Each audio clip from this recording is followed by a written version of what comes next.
একদিকে বিশাল পুকুর, অন্যদিকে জনপদ, মাঝখানে সংযোগকারী সংকীর্ণ রাস্তা, তাও আবার মাটির। নিত্যদিন যাতায়াতে সমস্যায় বাসিন্দারা, পাছে পুকুরে পড়ে যায়, ভয় শিশুদের নিয়ে। এ ছবি নদিয়া চাকদা রাউতারি পঞ্চায়েত এলাকার একতারপুর গ্রামের।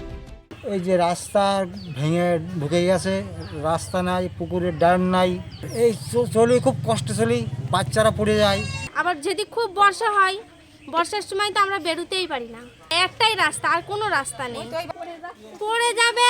আমার ভাসুরি রাস্তা দিয়ে যেতে গিয়ে বাইকটা মানে জলের মধ্যে চলে যাচ্ছিল, তারপরে রাতে গেল, আবার সবাই মিলে তোলা হলো। এই এলাকায় প্রধান রাস্তার সঙ্গে সংযোগকারী একটি রাস্তা যা মাটি, কোনোদিনই এই রাস্তা হয়নি বলে স্থানীয়রা জানিয়েছে।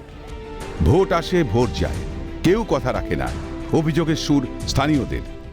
আমরা মেম্বারের কাছে গিয়েছিলাম, মেম্বার বলল হবে হবে বলে রেখে দিল।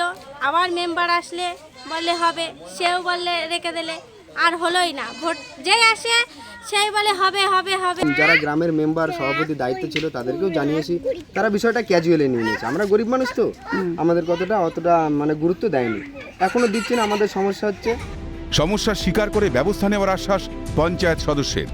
আজকে 15 বছর অবধি রাস্তাটা নাকি 6 ফুট 7 ফুট ছিল, ভাঙতে ভাঙতে এখন 1.5 ফুট চলে এসেছে। আমাদের পঞ্চায়েতে একটা প্রধানকে চিঠিও করা হয়েছে আমার তরফ থেকে, যে রাস্তাটার যত শিগগিরই হয় মানে রাস্তাটা সমস্যার সমাধান করার জন্য। বারংবার সংশ্লিষ্ট প্রশাসনে জানিয়ে কোনো লাভ হয়নি বলে অভিযোগ, শুধু মিলেছে আশ্বাস। এখন দেখার এই রাস্তা আদৌ প্রশাসন করে কিনা। নদিয়ার চাকদা থেকে ক্যামেরায় বাবু মল্লিকের সঙ্গে সুদীপ দাস, ক্যালকাটা নিউজ।